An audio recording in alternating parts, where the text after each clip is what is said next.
तासगावात संजय पाटलांना बारक्या भारी का पडला? सांगली शहरामध्ये गुंतवणुकीचा विचार करताय? कमर्शियल लोकेशन हवं आहे, स्वतःलाच व्यवसाय करायचा आहे किंवा नामांकित ब्रँड्ससाठी भाडे तत्वावर द्यायचं आहे? मग डोळे झाकून एकच पर्याय, श्री राजलक्ष्मी मॉल। सांगली जिल्ह्यातील नामांकित, अनुभवी व सुप्रसिद्ध श्री राजलक्ष्मी ग्रुप यांचे श्री राजलक्ष्मी मॉल एकाच छताखाली branded showrooms, restaurant, gym, food court, multiplex theatre, club house, game zone. नुसता मॉलच नाही तर लवकरच सांगलीमधील multi branded entertainment centre. Shri Rajlakshmi mall मध्ये आपली गुंतवणूक करा आणि मिळवा प्रचंड परतावा आणि प्रचंड फायदा। श्री राजलक्ष्मी ग्रुप आता पुण्यामध्ये देखील अनेक गुंतवणुकींचे पर्याय उपलब्ध। नुकत्याच विधानसभेच्या निवडणुका झाल्या।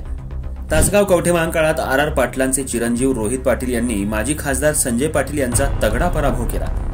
निवडणुकीच्या मैदानात संजय पाटलांनी रोहितवर टीका करताना तो अजून लई बारीक आहेस अशी कोपरखळी मारली होती, पण हाच बारक्या संजय पाटलांना भारी पडला। त्यानं संजय पाटलांचा पराभव केला। संजय पाटलांना हा बारक्या का भारी पडला? संजय पाटील का हरले?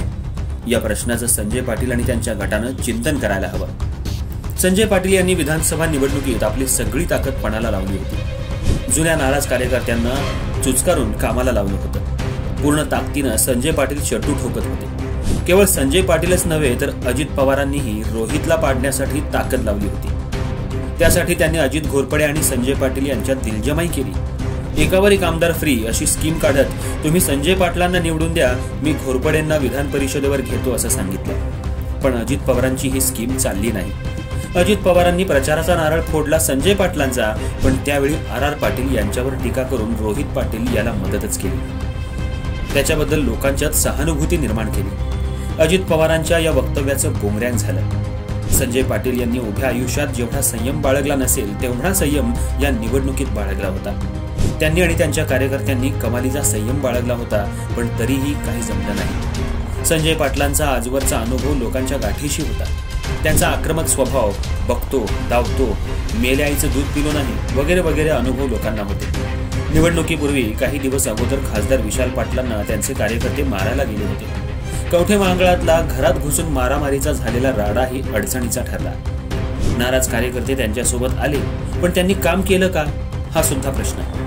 निवडणुकीत संजय पाटील आर पाटील गटाकडे 35 वर्षांचा हिशोब मागत होते, पण त्या 35 वर्षात संजय पाटीलही सत्तेत आहेत। ते स्वतः 6 वर्ष विधान परिषदेवर राष्ट्रवादीकडून आमदार होते। त्यावेळी राज्यात राष्ट्रवादी काँग्रेस सत्तेतच होती। त्यानंतर ते सलग 10 वर्ष भाजपचे खासदार होते। भाजपची राज्यात आणि केंद्रात प्रबळ सत्ता होती। काँग्रेसमध्ये असताना ते अण्णासाहेब पाटील आर्थिक विकास महामंडळाचे अध्यक्ष होते।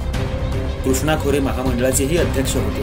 म्हणजे 35 वर्षांपैकी किमान 22-23 वर्ष संजय पाटील स्वतःही सत्तेतच आहेत। ज्या गोष्टीचा त्यांनी हिशोब मांडला, जे प्रश्न त्यांनी उपस्थित केले, त्यातलं काही या काळात त्यांनी केलं असतं तर आज बारक्याकडून त्यांचा पराभव झाला नसता।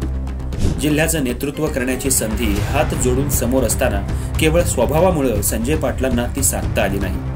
परवा निवडणुकीत पराभव झाल्यानंतर संजय पाटलांनी खुल्या दिलानं पराभव मान्य करत लोकांचं काम करत राहणार असल्याचं सांगितलं। त्यांच्या कार्यकर्त्यांनीही कुठं दंगा, मारामारी, दंबाजी केली नाही। हा बदल शाश्वत टिकला आणि संजय पाटील तळमळीनं लोकांसाठी काम करत राहिले तर 2029ला त्यांना कुणी अडवू शकणार नाही।